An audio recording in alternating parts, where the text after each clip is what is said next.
Mike Kelly has been on the big shows, so it's such an honor to have him on our little show. He's an award-winning journalist. You've probably seen him on some of these shows, Hardball with Chris Matthews, the CBS Evening News, the Bill Moyers Journal, so what an honor. The book he has written about this and then more is called The Bus on Jaffa's Road, a story of Middle East terrorism and the search for justice. Good morning, Mike. Thank you for being on our show. Good morning. This is really a privilege to be on your show. Thank you for having me. That's how we feel about having you. I never even considered the fact that you could sue for what it's worth. I don't know if anybody's ever going to get paid by suing whoever finances a terrorist, but this is exactly what happened here, right? Exactly. And there's a lot of lessons, I think, to be learned for our so-called current war on terrorism and how our government handles terrorism and reacts to terrorism. I covered the 9/11 attacks. I literally jumped on a tugboat on the Jersey side of the Hudson River and crossed into Manhattan that morning. I work for a New Jersey newspaper. I'm a newspaper columnist at the Bergen Record up here in northern New Jersey. And I, like most of us, we were shocked by the 9/11 attacks. I continued to cover it. I didn't come home for 3 days, and my newspaper sent me to the Middle East, to Southeast Asia, to Iraq, to Guantanamo Bay, all points in between to try to sort of understand this unfolding story. And I felt that after several years, including covering the 9/11 Commission hearings, that I really wasn't getting deep enough, and I decided to take one act of terrorism and really drill down on it. So I selected this bus bombing in Jerusalem that took place in 1996, in which 2 American citizens were killed. And what I found was an astonishing story about people seeking justice and being basically blocked by their own government and having to go to court to file a lawsuit, and winning that lawsuit, winning enormous amounts of damages, and yet then having to battle their own government to try to collect a fraction of that judgment. It's really a story about a crime too. I mean, I don't know if you've ever been the victim of a crime, or whether you've had your bicycle stolen or car stolen or anything. The first question that every crime victim asks, at least what I in my experience, is they ask, who did this? Yeah. And how can I catch that person? Yeah. And generally we turn to the cops to do that, right? Or the FBI or something like that. Sure. In terrorism, it's a completely different animal. Who do you turn to? And that's what our country is struggling with today. Is the military going to handle terrorism? Is it going to be the Justice Department? Is it going to be the FBI? Is it going to be the CIA? Is it drone attacks? Or is it lawsuits filed in federal courts? And that's exactly what happened here. A couple of American citizens up here, several from New Jersey, decided to take the government of Iran to court because they could prove that the Iranians financed a lot of the Palestinian terrorism during the 90s and into the current century. And not only did they prove that they financed it, but as my book shows, that they also showed that the man who built the bomb was trained by the Iranians. I interviewed that man. Wow. I interviewed that guy. I went into prison in Israel and interviewed him, and he's little more than a stone-cold killer, and is very proud of what he did. In this particular case, the bomb that he built, which, by the way, was constructed with explosive material pulled out of American-made landmines that were placed along the Egyptian-Israeli border that had been dug up by these guys. Wow. I know. Imagine the irony there. So they proved that the Iranians were responsible, and then they ran into another obstacle, which was the Clinton administration was trying to improve relations with Iran at the time. Aren't we? It seems like it's an ongoing struggle by our government trying to improve relations with Iran. Right. And they tried to block these families from collecting on the damages because they were afraid that the Iranians would get angry. How could you, really sit there and interview this horrendous person and keep perspectives and keep your wits about you without getting ultra angry? Well, what I did is I tried to, I didn't know what to expect from him. I wanted to really look him in the eye, though, and say, you killed 26 unarmed innocent people. In most civilized people's perspectives, that's considered a war crime. Yeah. And this guy was trying to tell me I'm a soldier, I'm fighting for a cause, et cetera, et cetera. I said, hold on, let's talk about this a second. And we went back and forth and back and forth. And my book begins with this and it ends with this confrontational interview. And I got to tell you, I tried to shake him. I got very close to him physically. I moved my chair very close to him, and I tried to shake him up a little bit. And this guy didn't crack. No, he believes in this theology, and this is another aspect that I don't think our country fully understands. What is driving a lot of the terrorism that we see in the Middle East is a radicalized Islamic theology that our country really hasn't studied very closely. I made a point of spending months trying to understand this theology, and particularly this theology of suicide bombing. And it goes against the grain of what most civilized people regard as martyrdom and that sort of thing. The idea that you can kill yourself and kill other innocent people and be guaranteed a place in a heavenly paradise really goes against the grain of what most civilized people believe. And yet you're hearing very little criticism from the Islamic world. I often wonder about that. I mean, I don't hear anybody saying this is not what we teach. How come they're teaching this and using this as a way to manipulate people? I mean, Osama bin Laden obviously didn't do away with himself to get the 72 virgins. And what is it? What is it with the virgins anyway? I mean, why don't they? I mean, don't they're they have? Not as fun as season. I mean, why do they have to wait till they die? There's plenty of women right here. I mean. Right. It is a piece of Islamic tradition, which, frankly, if you really pin an Islamic theologian or scholar to the wall, they will tell you that there's really no justification for this. That it's a matter of people's imaginations. But yet, this is what has happened as some of these so-called theologians, Islamic theologians, have promulgated this kind of belief system and turned it into a political force. And believe me, it is a political force over there. We see it turning up with ISIS in Syria, this sort of killing of so-called infidels, non-Muslims, that sort of thing. I mean, look, a lot of bad stuff has happened in the name of religion over the course of many, many, many centuries. Sure. But here in the 21st century, this kind of behavior is largely condemned by most mainstream religions. When Christian radicals shoot up an abortion clinic, for example, immediately you get mainstream Christian theologians coming out and condemning that. Same thing with sometimes when Jewish settlers in the Middle East will commit crimes, including shooting and killing people. You will get an instant condemnation from that by rabbis and other Jewish scholars around the world. You're not hearing that from the Islamic world when this kind of stuff happens. A very and good that, point. I think, is very, very worrisome. It is a very good point.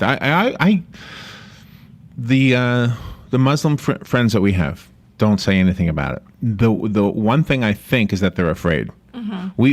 We know a guy, and he was a guest on the show. He lives here. Sure. He was a Muslim. He converted to Christianity, and I'm not trying to say one is better than the other. All I'm telling you is his story was that he lived in England at the time. He was a professor. His car in England, because he converted to Christianity, was blown up. They thought he was in it. He wasn't. And that's why he moved to America. He figured, well, I'll be safer in America. He didn't even feel like England could protect him from the extremists. Well, that's the question I think that our country needs to take a look at. Like this phenomenon of radicalized Islamic terrorism has morphed into something else now, to the point where even if you voice any criticism of that sort of thing, you may be in danger. And when you're talking about, I can understand, Islamic scholars being afraid if they live in the Middle East, but if you're living in England or in this country and that sort of thing, and you're afraid, there's something very wrong there. And what I'm seeing, I think, is an enormous amount of fear within the Islamic community to really to really confront what is going on here and deal with it. And that fear manifests itself in all kinds of ways. Maybe they're afraid of just retaliation from others. Maybe they just want to, don't want to really deal with it. But I also think it is a fear from within the Islamic world that they just, if they speak up, then they will be, they will be singled out perhaps for some kind of violent attack. A lot of times we have religious nuts. I believe in God, so don't anybody who thinks I'm picking on you for being religious. I do believe in God, okay? But we have religious nuts who have tried to justify things by telling me about prophecy. Yeah. They'll say, well, this is what the Bible prophesizes, so therefore this has to happen and this has to happen. Right. I get the same feeling from the Muslim world, is that they believe, well, this is meant to happen, so I better sit back and just let it happen. That's what I think. I always say, when somebody says, well, Larry, there's nothing you can do about it. The whole world's going to blow up, and then Jesus is going to come back and save us. And I always say, well, wait a minute. Shouldn't I be doing something to make things better in the meantime? Mm-hmm. That's a very interesting perspective. I don't know. I've spent a fair amount of time. I don't consider myself a Middle East expert, but I've spent a fair amount of time over there, mostly in Israel, West Bank, Gaza, that area. I've been to Iraq, and when you talk with ordinary Muslims, they don't believe in this stuff.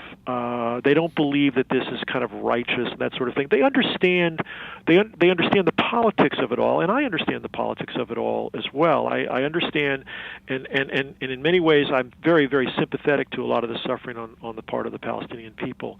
But I think when you look at the Quran closely, and indeed when you look at almost every mainstream religion, be it Judaism, Christianity, Hinduism, Buddhism, or whatever, there is no justification for killing innocent people in the name of God. There is simply none. And when you have people saying that there is justification for that, then you need to that kind of, as I say, theology or belief system needs to be confronted by those mainstream religions. And the problem here is that it's not happening. Absolutely. In the Islamic world. It's just not. Even President Obama drew attention to it in a speech a couple of weeks ago at the United Nations. And frankly, it's about time Obama drew some attention to this, because I believe that this is the underlying problem that the Western world and indeed the Islamic world needs to confront. Mike, I've had this thought for a very long time that religion, people say religion is the problem, therefore let's get rid of religion. I don't think religion is the problem. I think religion is used to manipulate the masses. Right. Because if you can convince every person who's labeled as a fill in the blank, that in order to do this, you're going to be in favor with God, then guess what? Right. You've tapped into an army that'll do anything you want them to do if you can get them to believe what you just told them. Yeah. That's right. But normally when we consider martyrs, in the Judeo-Christian tradition that really is embraced, and indeed Hinduism and Buddhism as well, if you look at the definition of martyrs or martyrdom, it's generally there is a compliant person who is not armed with any weapons, who is being killed because he or she will not renounce their belief system. That is usually the definition of martyrdom. You die for your beliefs. You're not killing people for your beliefs, and that's the huge difference here. Do you know what's kind of scary, Mike? You yourself easily could be one of these guys getting ready to be beheaded. By the grace of God, you're here and not there. And right. So don't go back, because they're nutty right now. You don't want to go back over there. And you know what? I think they pick on journalists for a reason. I don't know exactly why. I mean, the journalists seem to all have the same mindset that you do. You're trying to help the world understand them. So it's in their best interest to keep these guys alive, and yet they cut their heads off. Well, yeah. I mean, there is an extraordinary. I did not know James Foley or the other American who was beheaded, but I know people who know them, and these are extraordinarily brave people. They are trying to do what good journalists should do everywhere, whether they're covering the town council or the school board, or whether they're covering, the war in Syria. They are trying to shine light into dark corners and inform people. And there's not a respect for that on the part of many of these terrorists. I will say this: when I was in Gaza, I met a lot of Palestinian journalists who are extraordinarily brave people. Same thing on the West Bank. These are people who are trying to to cover the events over there in an objective and an accurate way, and I don't think the world appreciates that as much as they should. Let me just say one more thing about this whole martyrdom thing. In the course of researching this book, I decided to go and find the family of the man who actually was the suicide bomber. Keep in mind there was a bomb. The plot here, to blow up this bus, involved about 6 or 8 people. There was a bomb maker who was kind of the orchestra, the orchestra leader, so to speak, and then there were a bunch of other functionaries. There were drivers and people like that. Then there was also this very, very young man who was recruited to be the bomber, and one of the challenges in my research was to find out what drove this 19-year-old kid to be approached on a Friday to be a suicide bomber, and to be a suicide bomber on a Sunday. In other words, he didn't take a lot of time to think about this. Wow. Holy mackerel. And I must confess, I went out to this refugee camp in the West Bank, and I found the family, and I found the father, and we had a very, very long talk about this. Was he sad, or was he proud of his son? No, he was deeply sad. I mean, he was somewhat afraid to really express himself because of the fear of retaliation by Hamas. But he said, we never expected our son to do this. We never expected this kind of thing to happen. It was completely out of character for him. So I guess the great question is, how did this happen so quickly in the case of this young man? And that, I think, is another great mystery about how do these guys get recruited. I must confess, I am still baffled about how this young man was able to be recruited so quickly and to accept what in a sense was an incredibly violent death. His head literally rolled down the road. That's how violent this was. Yeah. Wow. Yeah. I mean, it's just an astonishing act of violence, and knowing that he was going to die, that he would do such a thing, is really is something I don't think people really fully understand. And I must confess, after doing this research, I don't fully understand why someone would volunteer to be a suicide bomber. When you did the research, were you able to communicate with everyone, or did you have to have an interpreter from time to time? I did have an interpreter when I was in Gaza, when I was in the West Bank. A lot of people speak English, but I did have an interpreter. I had an interpreter when I interviewed the bomber in prison and that sort of thing. But in some of the documents I got transcripts from some of the Israeli trial of the suicide bomber. I was able to get transcripts of that. I had them translated and that sort of thing. So it was I mean, my research took me from not only the Middle East but back here to Washington, and luckily I didn't have to get anything translated in Washington. What was the intent of the people who filed the lawsuit, the family members? Sure. Was it really to get the money, or were they trying to make a point? What were they trying to do? They were trying to make a point. They were very emphatic about, they were not in it for the money, but they were trying to hold somebody accountable, and this was the only way they could do this. I mean, one of the things I go into in my book is that the FBI announced right after this bombing took place, we're going to investigate. Well, it took the FBI almost 2 years to send a team of agents and federal prosecutors to Israel to take a look at this. And at that point in time, there were more than a dozen Americans who had been killed in suicide bombings over in Israel. And so there was a great clamoring in Washington, hey, listen, let's do something about this. They sent a team of agents and prosecutors over there, and they looked at the evidence, and they actually felt that the case against the bomb maker, the guy who I interviewed, was the strongest case. This guy had confessed to the crime. He was happy to. But he has nothing. They can't sue somebody with nothing. Well, they were going to. The FBI and the Justice Department were considering the possibility of bringing this guy back to the United States and putting him on trial on criminal charges. In other words, they would charge him under a death penalty act, and possibly, and they backed away from that. In my opinion, for reasons that were really kind of flimsy. They felt that the Israeli police collection of evidence was not quite up to standards what the FBI would do, and okay, fine. And they felt that perhaps the confession by the suicide bomber may have been the result of torture. Sometimes the Israeli courts allow their counterterrorism people to rough up the suspects and that sort of thing. And again, a lesson for us today, because what we did with some of the Al-Qaeda folks down in Guantanamo Bay.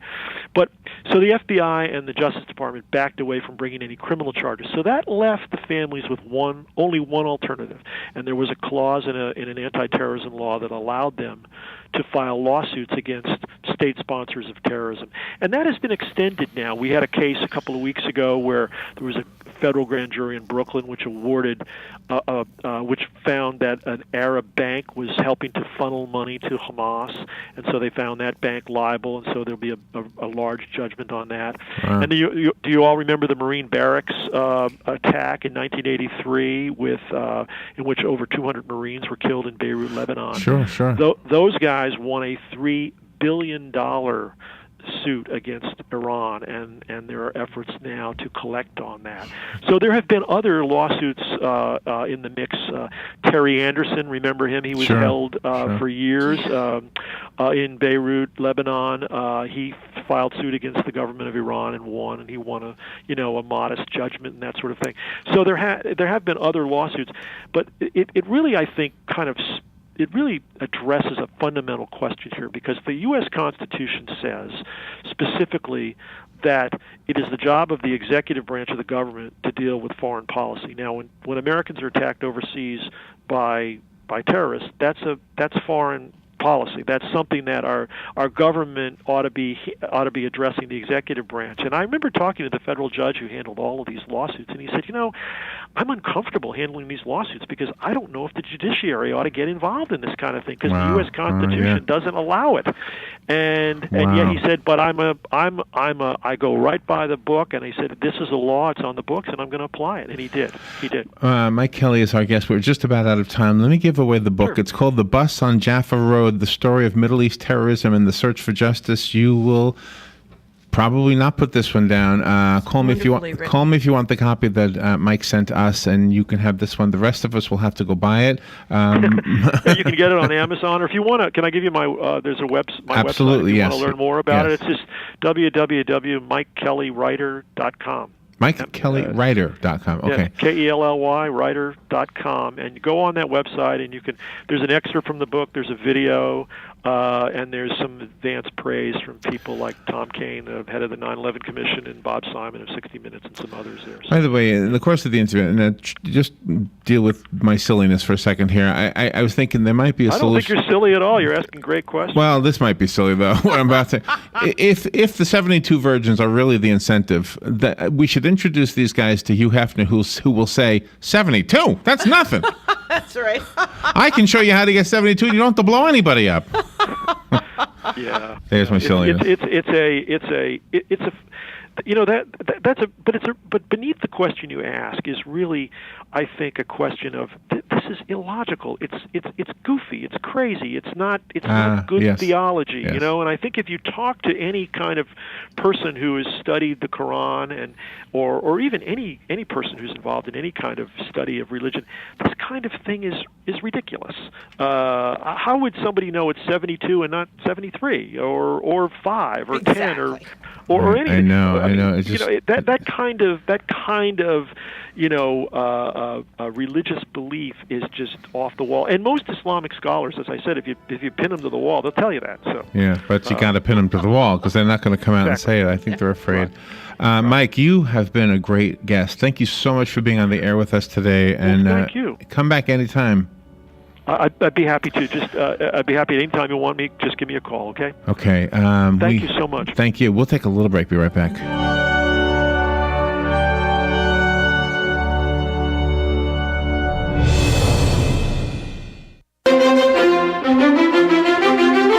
Hey folks, the key word this week at Bob Wine's Camellia Gardens is truckload. The trucks are arriving with absolutely super savings on just what you want for fall. We almost sold out of those wonderful dwarf red ruffle, ever-blooming azaleas, but now a great stock has arrived. Get 6 of these fantastic beauties for just $24.99. How about this super deal on boxwood?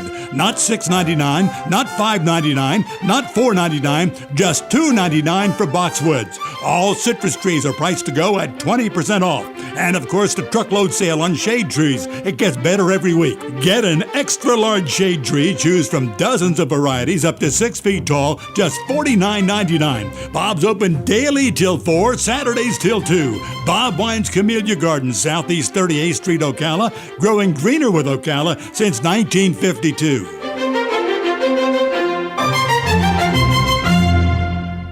What you may have missed on the John Tesh Radio Show. Talking about ourselves stimulates the brain the same way love, food, and cash do. Everybody's favorite subject is themselves. So, on a date, ask her about herself. Adults studying a new language learn words and phrases faster when they sing them. Normal, happy cows produce about 9 gallons of milk a day, but super relaxed and happy cows produce more than 10 gallons. Intelligence for your life on the John Tesh Radio Show. Don't miss this stuff. News Talk 1370, WOCA invites you to discover your full business potential. News Talk Radio is the perfect environment for your advertising. WOCA's News Talk format pinpoints information-hungry, better educated, high-income adults. So use us to talk to them.